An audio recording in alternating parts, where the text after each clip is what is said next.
The wind carried dust through the town square, but what happened there would be remembered long after the storm had passed. A widow, worn by hardship, made a choice no one expected. She bought the freedom of a man others only called savage. From that moment on, her life and the frontier itself would never be the same. Some say it began with nothing more than chains and silence. Others swear it was the first look between them. Defiance in his eyes, determination in hers. But all agree. The bond they forged shook the town, defied its hatred, and built something stronger than fear. And this is the story of how redemption and love were found in the dust. The day did not begin with sunlight, but with the sound of iron scraping wood. The shackles rattled before the crowd even saw the man. A dozen faces turned, some with curiosity, others with the hard satisfaction of people who had come for a spectacle. Dust lifted off the trampled ground, drifting into the morning air as the sheriff's men dragged the prisoner forward. His wrists bore heavy cuffs, his ankles linked by a short chain that forced him to shuffle. The word passed through the gathered townsfolk in whispers and mutters, the same word they'd been taught to spit with contempt: savage. He stood tall despite the chains, shoulders squared as though the dust itself would not bend him. His hair was long, dark, and matted with grit. A bruise purpled one side of his cheek, but his eyes, black, unreadable, steady, swept across the faces before him with the sharp calm of a hawk. Children pressed closer to their mothers' skirts. Men adjusted their gun belts. The town thrived on fear, and fear was exactly what they saw in him. Sheriff Kellen McBride lifted his voice, the badge on his vest glinting sharply against the sun. One Apache captive taken after the skirmish north of the river. Strong as a bull, dangerous as a wolf. He'll be put to work unless someone here can pay for his upkeep.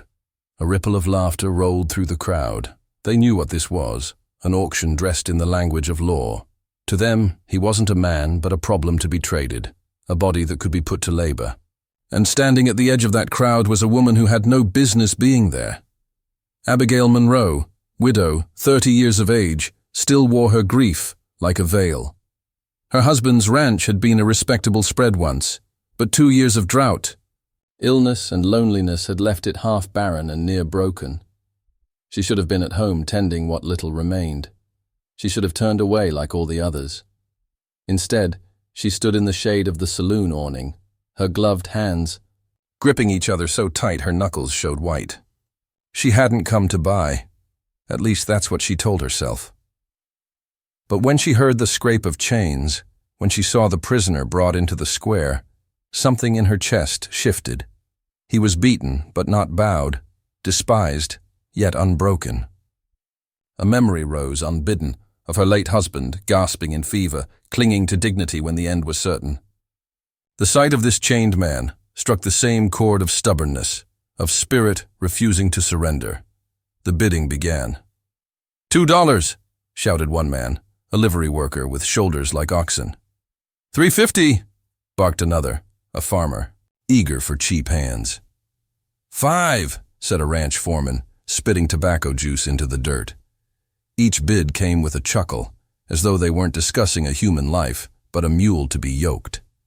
The sheriff's voice carried the numbers, pushing the price higher, watching the crowd for who would break next. And then Abigail heard her own voice. 10. The word came out calm, steady, shocking even to herself. Heads snapped toward her. The sheriff's brows rose. Silence thickened in the square. Abigail Monroe stepped forward, chin lifted, eyes steady. "I'll pay $10.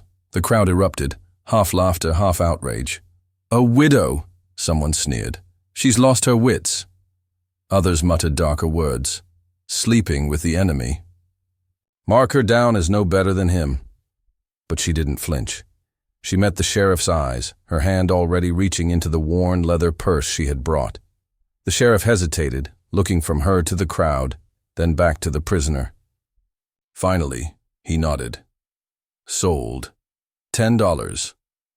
The chains rattled again as the keys turned, and the prisoner was shoved forward into her keeping. Abigail caught the weight of the moment, the stares, the murmurs, the hatred that rolled off her. Neighbors like heat. Still, she straightened her back. "Come," she said quietly to him, not knowing if he understood. The man's eyes locked with hers for the first time. No gratitude, no plea.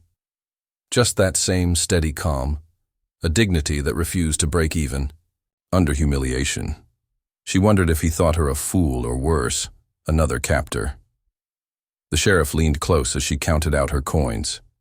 "You don't know what you're doing, Miss Monroe. He ain't like us. Men like him, they'll never be tamed." She didn't answer, because deep down she wasn't sure she believed herself either.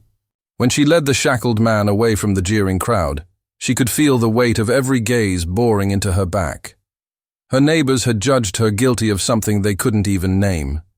Yet all she felt was a strange mix of fear and resolve. The prairie wind met them at the edge of town, carrying grit and silence. Her ranch lay miles west, half broken and waiting. She had bought this man's freedom, but in truth, she had also bought herself a burden that might break her, for good. And so began the unlikely union, a widow and a man in chains, that would either ruin them both or change the frontier forever. The road home was not marked by distance, but by silence too deep to carry words. Abigail Monroe held the reins of her wagon in stiff hands as the town fell behind her. The noise of gossip and laughter faded, replaced by the creak of wooden wheels and the steady thud of hooves on dirt. Beside her, on the flatbed, sat the man she had just bought. Chains still cuffed his wrists, though the sheriff had removed the bar at his ankles so he could walk. He did not speak. He did not even look at her.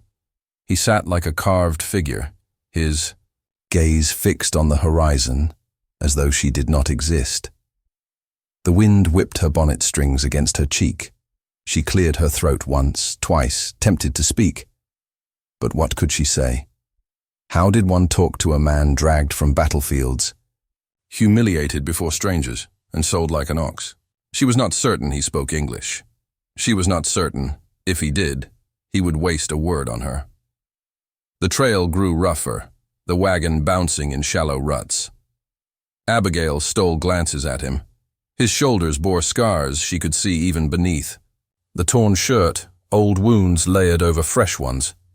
His hands, though bound, looked strong enough to split fence posts in a single swing. But it was not his body that unsettled her. It was his stillness. Men in pain shifted, groaned, cursed. He remained silent, his face unreadable, as though hardship had burned away the right to complain. Her ranch came into view at last, though calling it a ranch was generous. The house sagged at the corners, one shutter hanging askew. The barn leaned like an old drunk. Half the fencing lay in disrepair. Cattle were few, a scatter of bony shapes grazing on what scrub they could find. It was land her husband had believed in, land he had poured sweat and hope into. But since his death, it had become nothing but work Abigail could barely manage. She pulled the wagon to a stop in front of the house. Dust settled around them. She turned toward the man, heart pounding. "This is home," she said quietly, unsure why she felt the need to tell him. He looked at the buildings, then back at her. Still no word. Abigail climbed down, skirts catching in the wagon's step. She gestured for him to follow. He stood, the chain between his wrists clinking as he dropped lightly to the ground. Even in shackles, his movements held a predator's grace. She led him to the porch, fumbling with the keys the sheriff had given her. With a click, the cuffs opened, leaving red impressions in his skin. She pulled the metal away, her hand brushing his wrist. For a heartbeat, she thought she felt heat from a forge, not a man. "You're free here," she said, voice trembling. "No chains, no master. You may stay or go. But if you choose to stay, there is work. The land needs mending, and I—" She faltered, swallowing the weight of her own pride.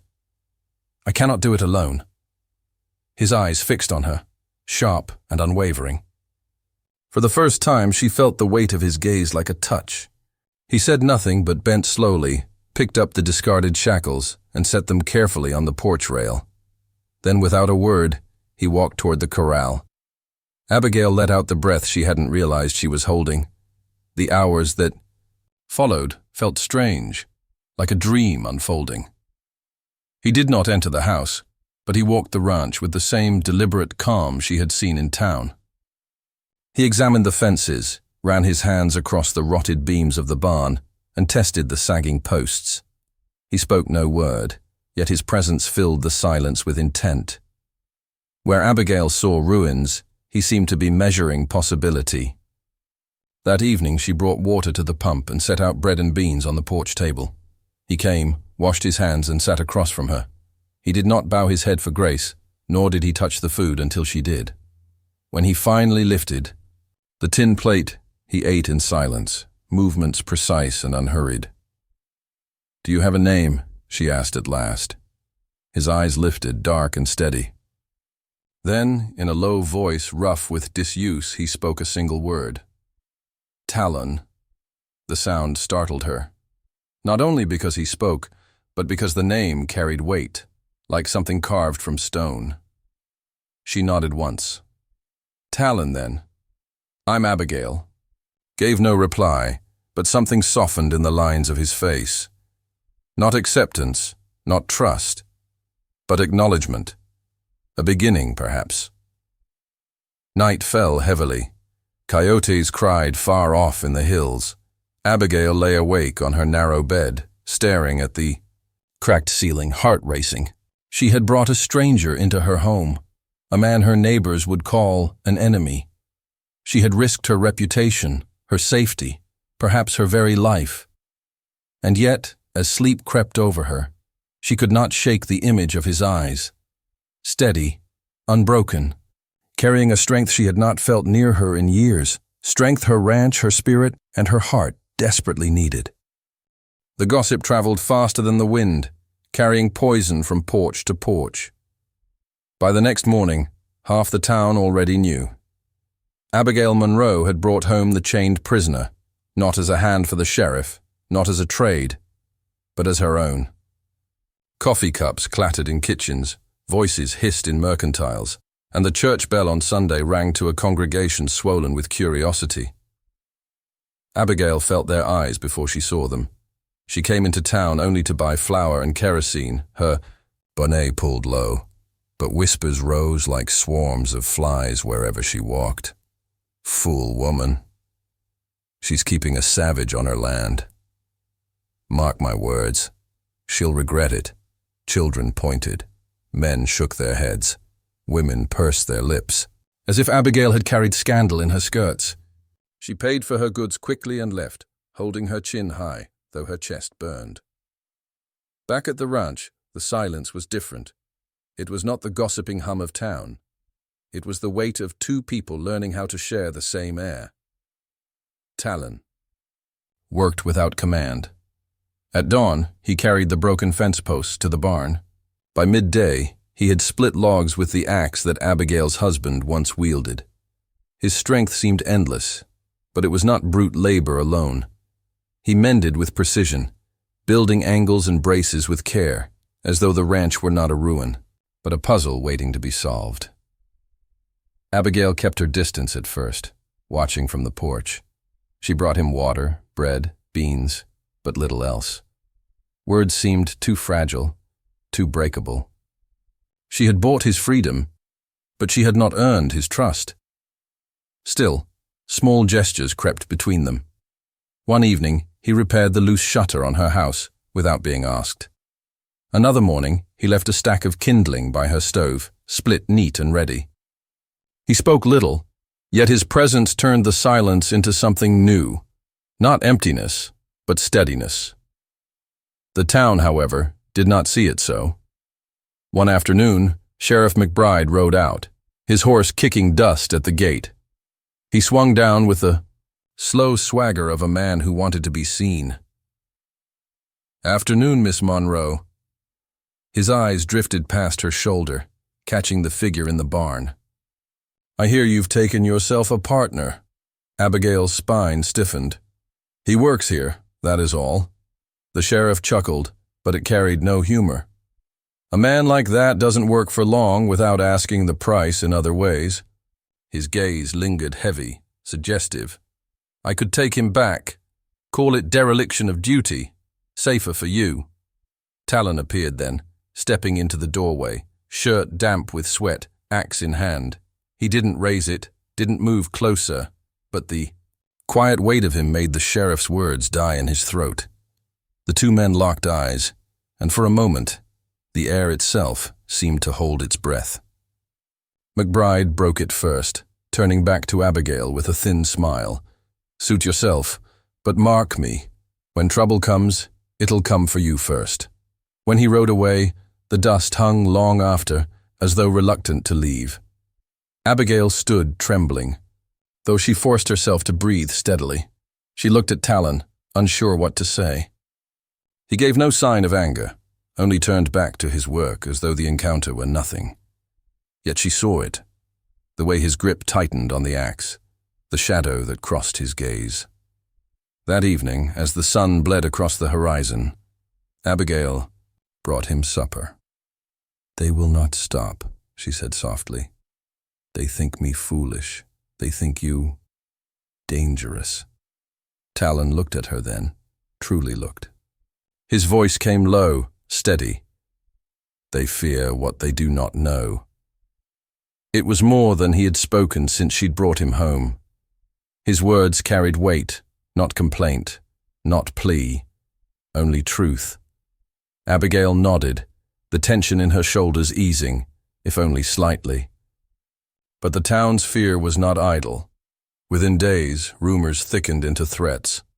A ranch foreman spat near her boots when she passed.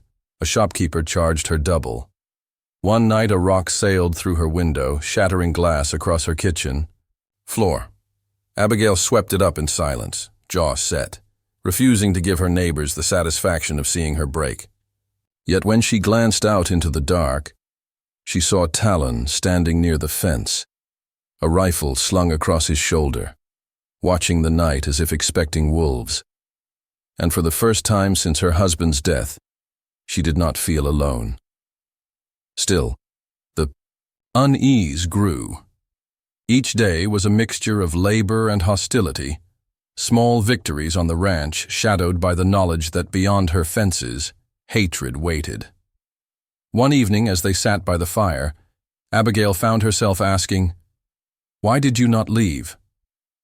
Talon's gaze rested on the flames, his face half lit in amber glow. After a long silence, he answered, "Chains are not always iron. Sometimes they are needed." She studied him, not understanding, but sensing a depth beneath the words. A story unspoken. The fire cracked, sparks lifting into the night, carrying questions that would not be answered. Not yet. Night did not come with rest, but with secrets pressing to be spoken. Abigail woke to the sound of rain on the roof, a rare gift in a land too often dry. The downpour carried the smell of wet earth, and for once, she let herself believe, her ranch might yet breathe again. But when she stepped outside, she found Talon already awake, standing bareheaded in the storm, face lifted to the sky. The water streamed down his scarred arms, soaking his shirt, but he stood motionless as if greeting an old friend. She called out from the porch, "You'll catch your death out there." He turned slowly, rain dripping from his hair, and gave a slight shake of his head. Rain gives life. Death comes from men. It was the longest sentence she had heard from him. Abigail stood silent, struck not only by the words but by the weight behind them. Something in his tone told her this was not idle wisdom. It was lived truth. The days that followed drew them closer, though not by design. The rain softened the earth, and the two of them worked side by side, repairing the corral. She handed him nails, steadied posts, while he drove them in. Their hands brushed more than once, not in tenderness, but in necessity. And yet each time, something unspoken passed between them. That night, as the fire burned low, Abigail found the courage to ask the question that had lingered since the auction. "Talon, why were you there?" "In chains." He was silent for a long time, gaze fixed on the flames. Then, in a voice low and even, he began. "My people lived north of the river. Soldiers came, said we must move. We refused. It was our land, our dead buried there. They burned the lodges, took the horses. When we fought back, they called it rebellion." His jaw tightened, his eyes dark. "They killed my brother. I was taken. Better to make me an example than to bury me with him." The words struck Abigail like a blow. She had heard whispers of skirmishes, soldiers pushing tribes off land, but never so plain, never from the mouth of someone who had lived it. She wanted to reach for him, to say she was sorry, but her throat closed. Her own people had been part of that violence, whether by action or silence, he went on, his voice steady though each word seemed carved from stone. "Chains do not frighten me. Hatred does not surprise me. What I fear—" He paused, his eyes meeting hers across the flicker of firelight. "Is forgetting who I am." Abigail felt her chest tighten. Here was a man the town called savage, and yet his grief, his dignity, his fierce hold on identity. It was more human, more honorable than the cruelty she had witnessed from her neighbors. She spoke softly, almost against her will. "You are not forgotten here." Something flickered in his eyes then. Not trust, not yet, but recognition. A bridge is formed, plank by plank. The next day, while repairing the barn roof, Abigail slipped. The ladder tilted beneath her boots, and for a moment she felt herself falling. Then strong hands caught her, steadied her, lifted her back onto solid ground. She clutched his arm, breathless, heart pounding. "Careful," he said simply. It was the first time his voice carried something more than stone. Concern. Later, when she sat alone with her sewing, she replayed that moment again and again, his hand on her arm, steady as oak. His eyes, sharp yet softened by something she could not name. A dangerous thought bloomed, not of fear, but of safety. But safety was not theirs to keep. By week's end, word of Talon's presence reached further. Abigail saw the signs. 2 riders pausing on the ridge at dusk, smoke from a camp where none should be, strangers lingering too long at the mercantile when she bought supplies. She knew what it meant. The cattle baron, Silas Farnsworth, had heard. Farnsworth owned more land than any man in the county, and he wanted hers. He had offered to buy it cheaply after her husband's death. She had refused, clinging to what little was left.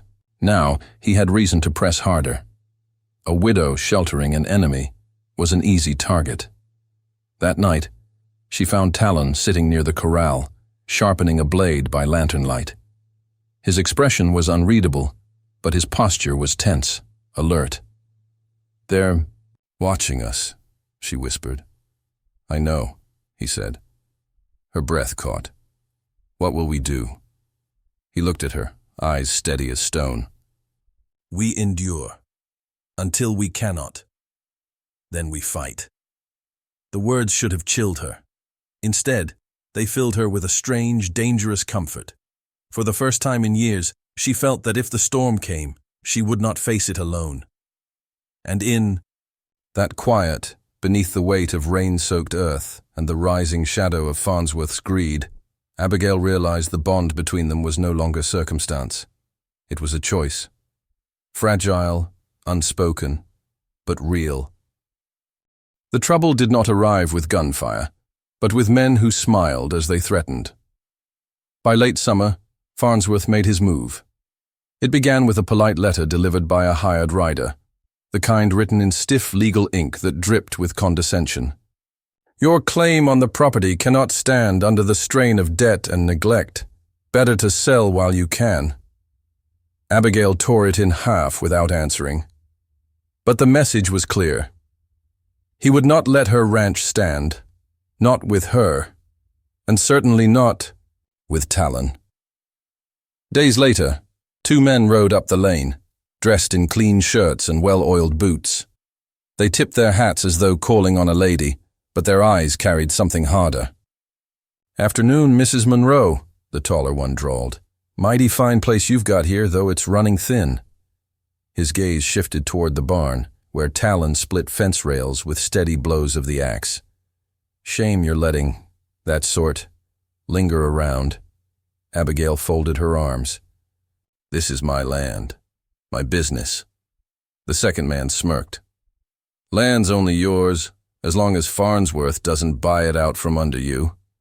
He's generous, see? But you keeping company with an Apache?" He spat in the dirt. "That's not just foolish, that's dangerous." Behind her, the axe struck wood, sharp and steady. Talon had stopped watching the fence and was watching the men instead, his expression unreadable. "Tell Farnsworth," Abigail said, her voice tight but unshaken, "that my land is not for sale." The taller one's smile thinned. "Then tell him yourself when his patience runs out." They rode off, leaving dust and tension behind. Abigail's hands trembled once they were gone, though she refused to let it show. When she turned, Talon was standing closer, his eyes fixed on hers. "They will come again," he said. "I know," she whispered. That night the ranch felt smaller, its fences like fragile lines drawn against a gathering storm. Abigail lay awake, listening to the creak of the house, the howl of coyotes, and beneath it all the echo of the men's words. Talon kept watch by the corral, rifle across his lap, the lantern beside him burning low. She watched from her window, the steady silhouette of him outlined against the night, and felt both fear and something else. The bone-deep comfort of knowing someone stood between her and the darkness. The town's gossip turned sharper in the days that followed. A shopkeeper refused her custom. At church, pews shifted away when she sat down. Mothers tugged their children aside when she passed. Sheriff McBride cornered her outside the mercantile with a voice that carried too loudly. "You've gone too far, Abigail. Farnsworth's a man with power, and you've given him the excuse he wanted. When the fire comes, don't say I didn't. Warn you." She met his gaze, her jaw tight. "If you can't keep the law for me, Sheriff, then I'll keep it myself." The words spread like sparks in dry grass. A widow defying a cattle baron, sheltering a man the town despised. Lines were being drawn, and she stood on the wrong side in most eyes. One evening, she found Talon repairing the water trough, his hands steady despite the weight of what loomed. She sat nearby, folding laundry, her voice low. "Why stay? You could vanish into the hills and leave all this behind." He looked up, sweat glistening on his brow. "You bought chains from me, not freedom." His gaze softened, just enough to make her breath hitch. "But this place, it asks for more than one set of hands. And you—" He paused, searching her face. "You ask for truth." The words lingered between them like embers, dangerous and warm. Abigail folded the last shirt with trembling fingers, unable to reply. The pressure grew. One night, a lantern fire flared near the barn, thrown by unseen hands. Talon smothered it before it spread, stamping it out with wet burlap. The scent of scorched hay filled the air long after, a warning no one could mistake. Abigail stood beside him in the smoky dark, her voice shaking. "They want us afraid." Talon's jaw hardened. "Then we will not give them what they want." Her fear mingled with defiance. For the first time, she realized she was no longer merely enduring. She was resisting, and not alone. But resistance had a cost. Farnsworth was not a man who played at intimidation for long. When he saw threats fail, he reached for force. And as August waned, whispers spread of a mob gathering, of papers filed for removal, of men who meant to prove the widow had no place keeping company with her chosen ally. The storm was no longer on the horizon. It was at her gate. The law did not come with justice, but with papers meant to break the spirit. The knock came at dawn, heavy, insistent. Abigail opened the door to find Sheriff McBride standing there, hat in hand, a folded document held out like a weapon. "Abigail," he said, his tone almost apologetic. "Farnsworth's filed a claim in court. Says your land is in arrears, unfit for use. He's got papers to prove it. This place may not be yours much longer." She felt her stomach sink. "And you'll stand by him?" The sheriff's jaw tightened. "I stand by the law. You know how these things go." His eyes shifted past her shoulder, where Talon stood inside, silent and steady. "And keeping him here doesn't help your case at none." Abigail's grip whitened on the doorframe. "This land is mine. My husband built it, and I will not give it away because Farnsworth hungers for more." McBride's gaze hardened. "Then you'd best be ready. Farnsworth won't wait for signatures. He'll send men." He left, boots crunching across the yard, leaving the weight of dread behind him. Abigail closed the door and leaned against it, chest tight. "They'll take everything." Talon's voice came low, steady. "They will try." Her fear cracked, spilling into frustration. "You don't understand. They see me as weak, and you as worse than weak, as an enemy. They'll twist every law, every lie, until there's nothing left." For the first time, Talon stepped closer, his shadow falling across her. His voice was calm, but it carried something deeper than words. "I understand. I have seen it before. They take land. They take dignity, and when they cannot break the body, they try to break the heart." Abigail met his eyes, a question unspoken. "And what did you do?" His jaw tightened, the muscles flexing as if under old weight. "I fought, and I lost. My people scattered, my brother gone. I lived, but I lost everything worth living for." He paused, eyes dark with grief that had never healed. "Until now." The word struck her still. She saw it then.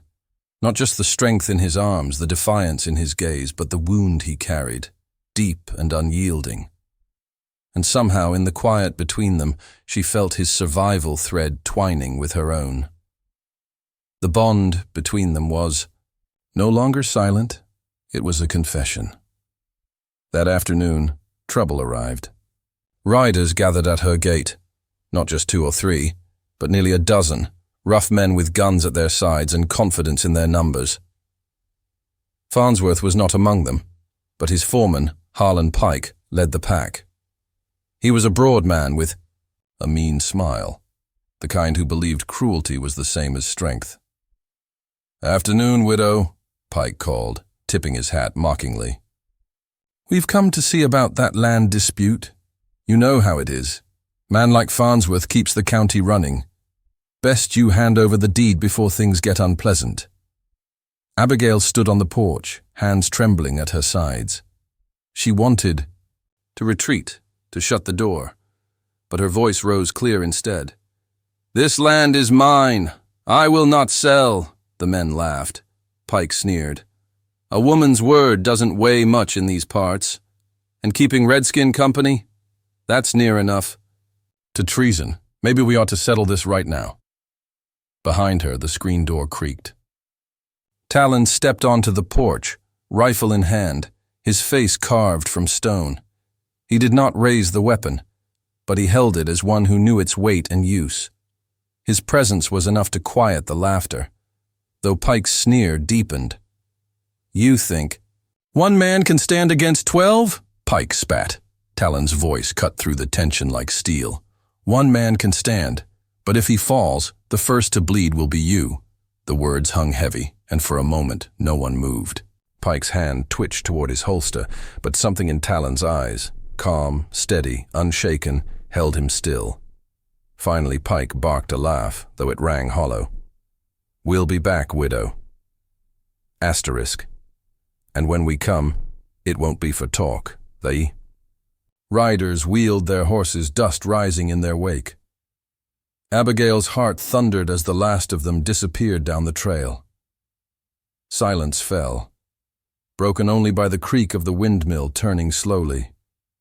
She turned to Talon, words catching in her throat. You stood for me." He looked at her, steady and unreadable. "We stand, or we fall. Alone is death. Together, there is a chance." Her throat tightened, tears burning her eyes. For the first time since her husband's death, she felt not just defended, but seen. And though the storm was far from over, a fragile truth had taken root. Whatever came, they would face it side by side. The night did not fall quietly, but with the sound of horses gathering like thunder. Abigail woke to the rumble before dawn, hooves drumming against hard earth, voices carrying through the dark. She rushed to the window and saw lanterns, bobbing along the fence line, a mob. At least 15 men, rifles across their saddles, faces shadowed by the glow. At their front rode Harlan Pike, Farnsworth's enforcer, his voice loud enough to wake the dead. "Come on out, widow! Time to end this nonsense!" Abigail's blood ran cold. She grabbed her shawl, heart hammering, and hurried to the porch. The men pulled up short, horses snorting steam into the night. Pike sneered up at her, torchlight painting his face in cruel lines. "You've had your chance, Abigail. Hand over the deed and send that savage out, or we'll take both." Farnsworth says enough is enough, her fingers clenched against the railing. For a heartbeat, she thought of surrender, of handing over the papers, letting the ranch go, ending the terror. But when she looked out, she saw their faces twisted with hate, saw the rope coiled at one man's saddle. They weren't here just for land. They were here for blood, and she would not let them take it. Behind her, the door opened. Talon stepped out, rifle in hand, shoulders squared. He moved to stand at her side, silent, steady as stone. His presence was a shield, though it drew curses from the men below. "There he is!" someone shouted. "String him up!" Pike raised his hand, holding them back. "Easy, boys. Let's do this clean. Widow, you've got one last chance. Give him to us, and you keep your pretty house. Refuse, and you'll burn with him." Abigail's voice shook, but it carried. "This is my land. This is my home. And he is under my roof, under my protection. You'll have to kill me first." The men jeered, shouting, spitting. Pike grinned, his hand dropping toward his holster. Then Talon spoke, his voice low but carrying like a drumbeat. "I am not the one you fear. You fear what it means if I stand. You fear what it means if she stands with me. But tonight, if you cross this line—" He pointed the barrel of his rifle toward the dirt just beyond the gate. "Then you will." No fear in truth. The silence that followed was sharp enough to cut. Pike snarled, "Enough talk." He jerked his hand downward. "Take them." The mob surged forward, but the first shot split the night. Talon fired clean, the bullet striking the dirt inches from Pike's horse. The animal reared, screaming, nearly throwing its rider. Men cursed, horses bucked. Then chaos broke. Gunfire cracked. Torches flew. Abigail ducked behind the railing as splinters flew from the porch. Talon stood firm, firing with precision, each shot scattering the attackers, not wild, not wasted. His movements were calm, deliberate, as though he had faced worse storms than this. Abigail scrambled to the door, grabbed the shotgun her husband had left behind, and loaded trembling shells. Her heart pounded, but her hands were steady enough. She stepped beside Talon, lifted the weapon, and fired into the air. The blast echoed across the valley, louder than thunder. "Leave us!" she shouted. "You'll not break us tonight."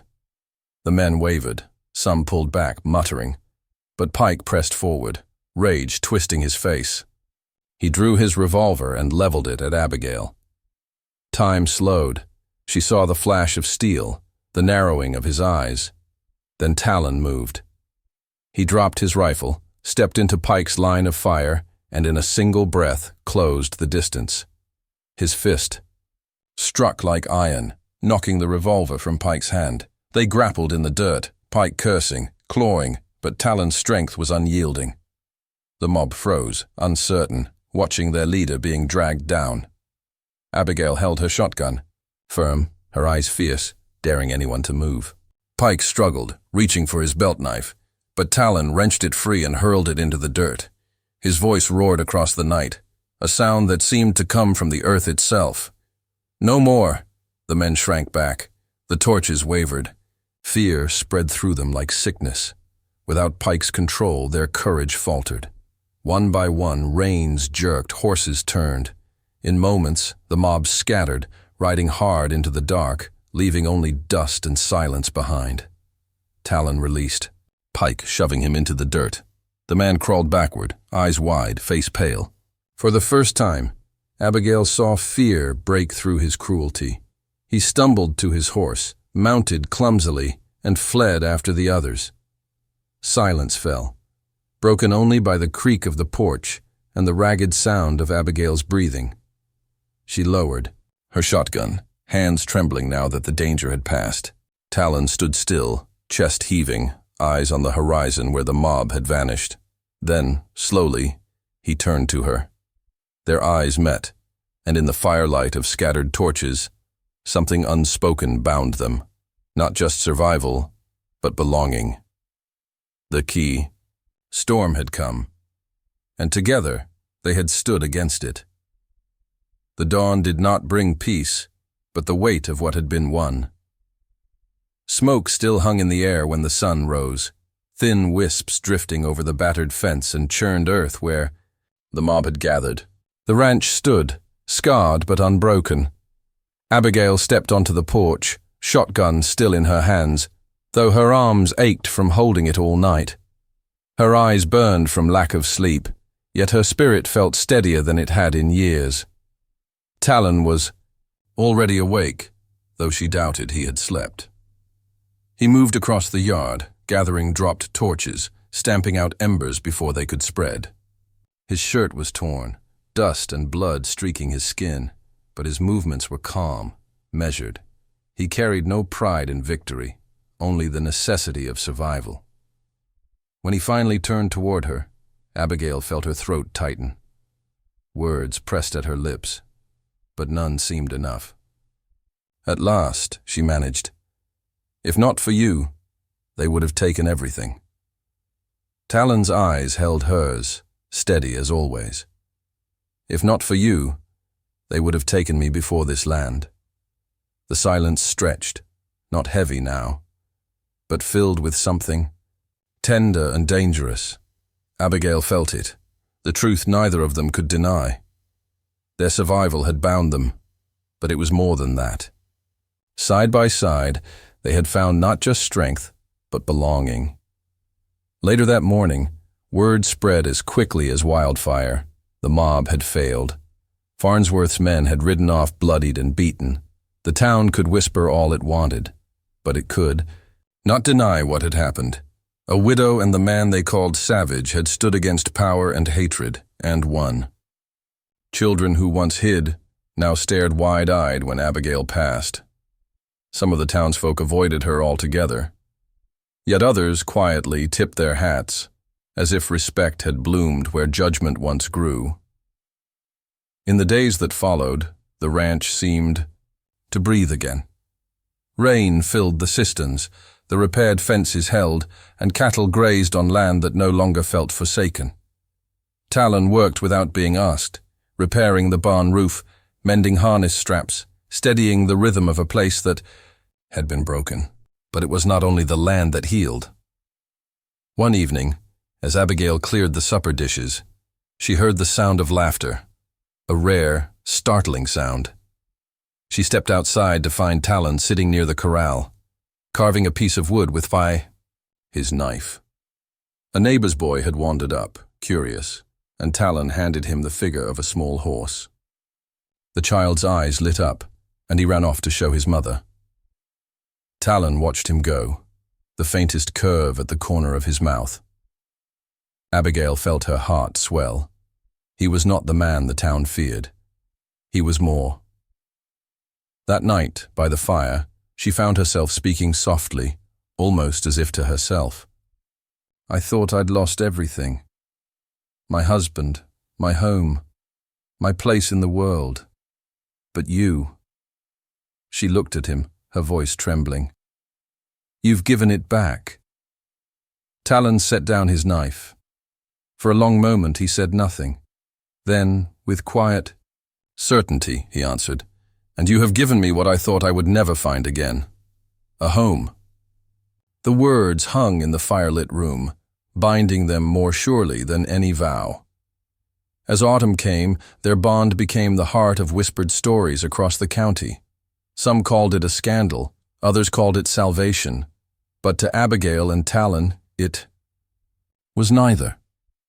It was simply the truth of two lives woven together by hardship, defended by courage, and sealed by love. The lesson was clear. On the frontier, hatred was loud, greed was strong, and fear was quick to rise. But when one woman stood against all and one man refused to bow, they proved that dignity and devotion could outlast the darkest storm. So if you ride these trails and hear the whisper of chains in the wind, remember, freedom is not given, it is chosen. And sometimes, the bravest act is simply to see worth where others see none. That is the story of Abigail Munro and Talon. And, if you believe stories like this deserve to be remembered, then ride with us again. Subscribe, share this tale, and keep the fire of the frontier alive.